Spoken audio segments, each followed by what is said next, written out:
Why, if the Quran is the word of an omniscient God called Allah, was it revealed in 7 modes? Why 7 modes? Will you explain?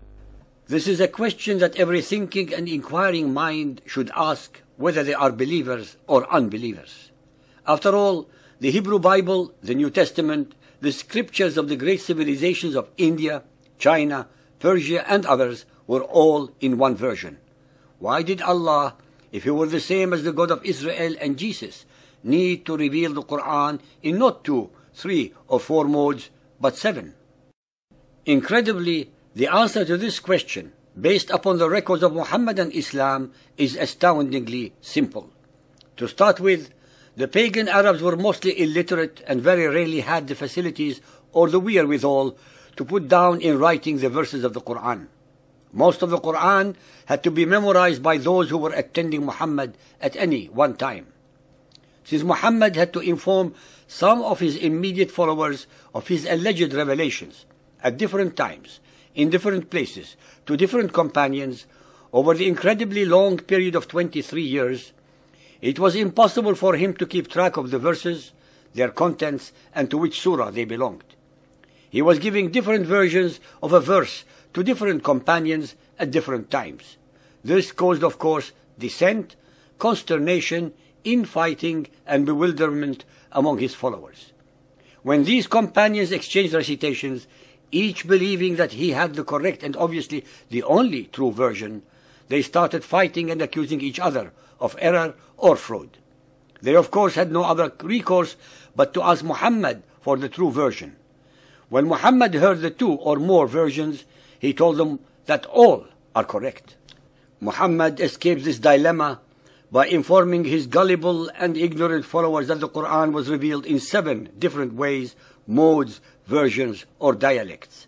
Thus, at a stroke, the sincere and truthful apostle of Allah covered all his lies and deception with this very simple but convenient answer. Why 7 modes? Because 7 is a holy number in the Bible, and hence Muhammad used it incessantly in the Quran and Hadith.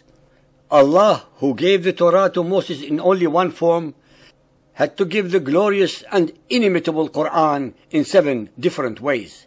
Our listeners should be reminded that many of the memorizers of the Quran perished in the earliest battles of Muhammad and Islam, before the Quran was finally collated and collected in book form. Hence, even according to the Hadiths, innumerable verses were lost in that way as well as in other ways, as detailed in our compilation of the Quran, chapter 36.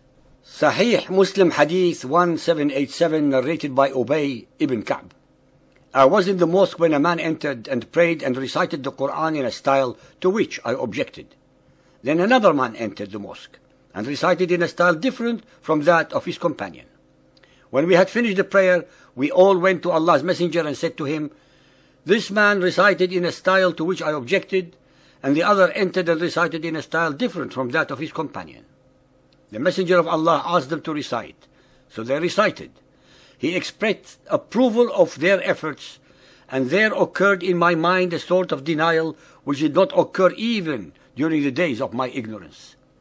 When the Messenger of Allah saw how I was affected, he struck my chest, whereupon I broke into a sweat and felt as though I were looking at Allah Himself. He said to me, "Ubay, a message was sent to me to recite the Quran in one dialect."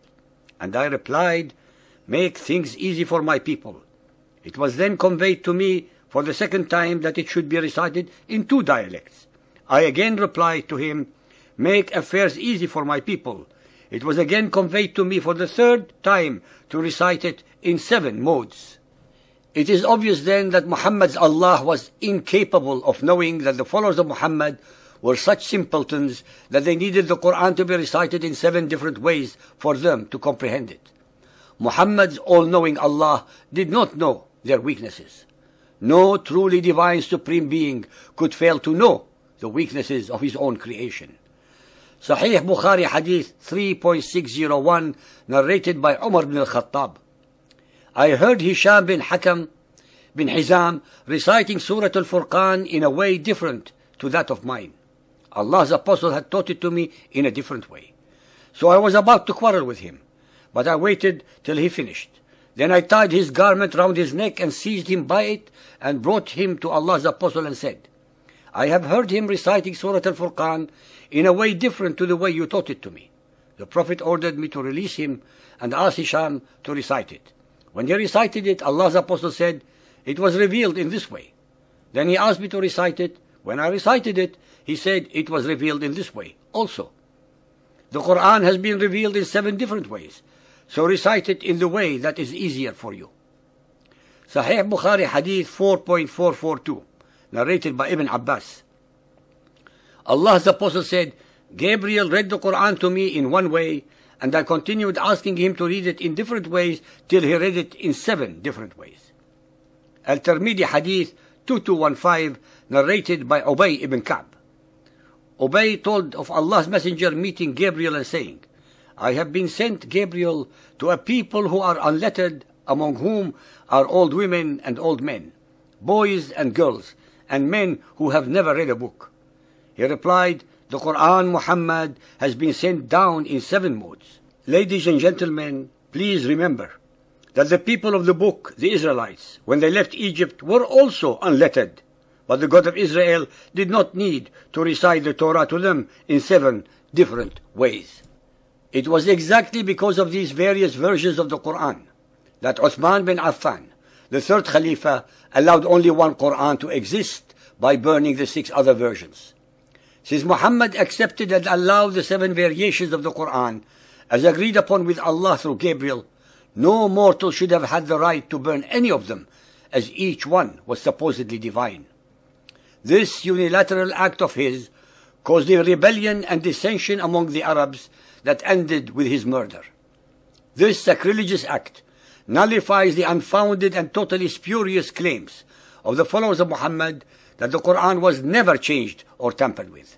In defiance of the reports in most of the books written by the earlier Muhammadan exegetes that show otherwise.